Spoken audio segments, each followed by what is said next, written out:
व्यासपीठ पर विराजमान मुरारी बापू, हमारे लिंबड़ी मोटा मंदिर निम्बार्क धाम के महंतवर्य श्री ललित किशोर शरण जी महाराज, समस्त संत महात्मा, समुपस्थित भक्त महानुभाव, आज भगवान चतुर्भुज के पुनः प्राण प्रतिष्ठा महोत्सव के उपलक्ष्य में यह श्री राम कथा विश्राम लेने जा रही है। इस राम कथा का विश्राम आज इस निम्बार्क धाम में हो रहा है और फिर से श्री निम्बार्काचार्य पीठ में बहुत शीघ्र प्रारंभ होने वाला है राम कथा। जब भी बापू समय प्रदान करेंगे, इस प्रतिष्ठा महोत्सव के विषय में इतना ही कहूँगा कि हमारे ललित किशोर शरण बापू, लालदास बापू, जिन्होंने इस दिव्य महोत्सव को और बापू की समुपस्थिति ने इसे और भव्य बनाकर इस लिंबड़ी मोटा मंदिर को, जो कि केवल मंदिर मात्र नहीं अपितु आज से हमारे समस्त निम्बार्क परिवार के लिए ये किसी धाम से कम नहीं है, ये सदैव के लिए धाम आज से स्थापित हो रहा है। और मैं सभी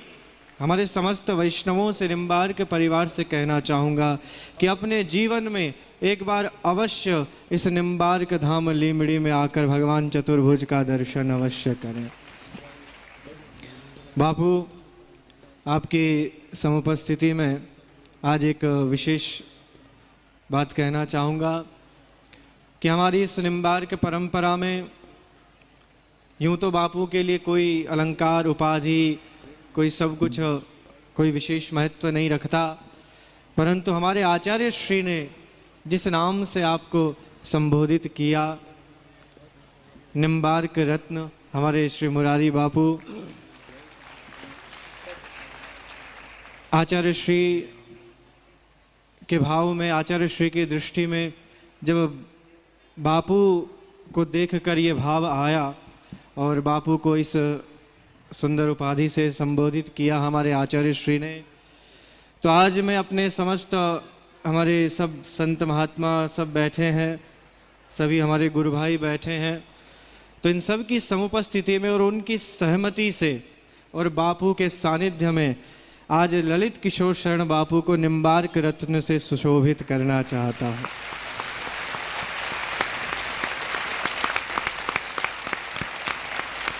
बोले निम्बार्क रत्न ललित किशोर शरण महाराज की जय। जो कार्य अपने सदगुरु की आज्ञा से और उनकी दिव्य कीर्ति को और उत्तरोत्तर वृद्धि की ओर ले जाने के लिए बालकृष्ण शरण देवाचार्य जी महाराज की उस दिव्य कीर्ति को और पूरे विश्व में पहुंचाने वाले हमारे ललित किशोर शरण बापू, जिन्होंने आज यह दिव्य चतुर्भुज भगवान का धाम निर्माण करके और उसमें श्री मुरारी बापू के मुखारविंद से यह राम कथा, क्योंकि कथा ही हमें पवित्र और पुनीत बनाती है। हम भगवान चतुर्भुज की पुनः प्रतिष्ठा करें, उससे पूर्व आवश्यकता कि हमारा अंतःकरण निर्मल हो जाए, शुद्ध हो जाए, और बापू के मुखारविंद से निकली राम कथा से शुद्ध सलिल सरिता कोई बहा नहीं सकता और बह नहीं सकती। इसलिए आज हम सभी पवित्र हुए, पुनीत हुए, और कल चतुर्भुज भगवान की प्रतिष्ठा होगी, उनके दर्शन प्राप्त करेंगे। विशेष बात, कल बापू ने मुझे संकेत किया व्यासपीठ से कि आपको भी श्री राम कथा अवश्य करनी है।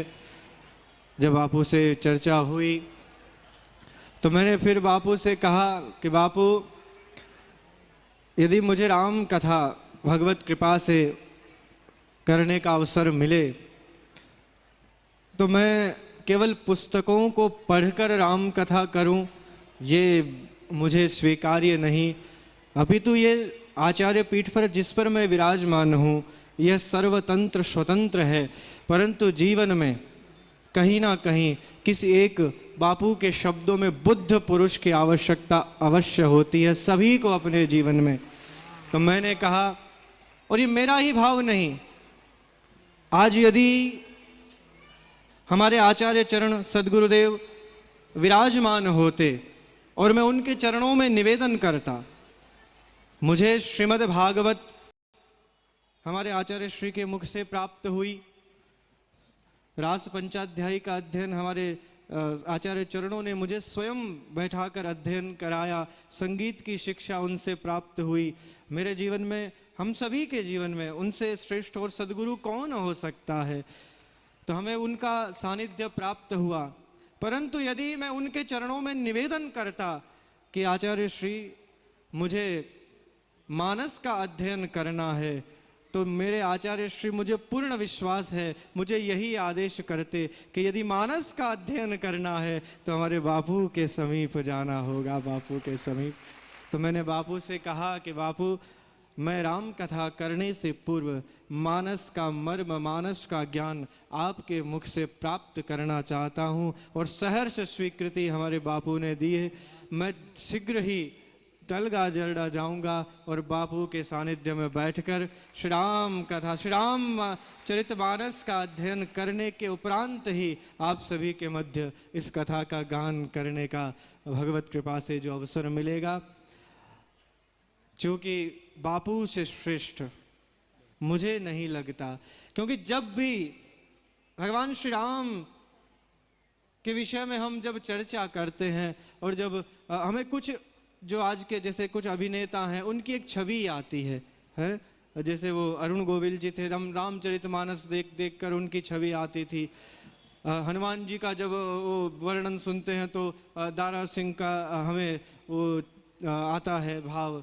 उसी प्रकार जहाँ पर जब राम कथा का नाम आता है तो कोई और छवि नहीं अपितु तो हमारे बापू की हमें छवि दर्शन देती है। बापू और कोई नहीं अपितु तो जीते जागते चरितार्थ मूर्त रूप में स्वयं एक राम कथा है। स्वयं राम कथा का पर्याय हमारे मुरारी बापू हैं। तो उनके मुख से श्री राम कथा श्रवण करने को हमें मिलती है। इससे श्रेष्ठ और हमें जीवन में क्या उपलब्ध होगा, क्या चाहिए। इस आज निम्बार्क धाम की प्राण प्रतिष्ठा हमारे भगवान चतुर्भुज विराजमान होने वाले हैं। कल उन सब के इस दिव्य महोत्सव में आप हम सभी सम्मिलित हो रहे हैं। बापू की राम कथा हमने श्रवण की है और इस सब का श्रेय जिसे जाता है हमारे लाल दास बापू ललित किशोर शरण जी महाराज, जिन्होंने, इसमें कोई अतिशयोक्ति नहीं है बापू, हमारे इस निम्बार्क संप्रदाय में, हमारे इस परंपरा में, हमारे इस दिव्य आपकी वाणी में प्रवाही परंपरा में इससे श्रेष्ठ महोत्सव मैंने अपने जीवन में नहीं देखा है। जहाँ पर लाखों व्यक्ति नित्य प्रति भगवत प्रसाद ग्रहण कर रहे हैं और बापू के मुखारविंद से यह राम कथा श्रवण कर रहे हैं। या तो आचार्य पीठ में ऐसे उत्सव हुए हैं जब बापू की कई अवसरों पर कथा हुई है, और या फिर निम्बार्क धाम में यह दिव्य अवसर आज हम सबको प्राप्त हो रहा है। आप सभी, हम सभी परम सौभाग्यशाली हैं जिन्हें भगवान चतुर्भुज कल दिव्य अपने नूतन नवीन महल में विराजमान होकर दर्शन देंगे। इस आयोजन को सफल बनाने वाले हमारे जितने भी इस लीमड़ी निम्बार्क धाम के सेवक वृंद हैं, जितने भी सब परिकर यहाँ पर सब बैठे हैं, सभी को बहुत बहुत आशीर्वाद और साधुवाद। जिन्होंने इस कार्य को पूर्ण करने के लिए, बापू को यहाँ पर पधराने के लिए जो सभी ने यत्न किया है, उन सभी वस्तुतः साधुवाद के पात्र हैं।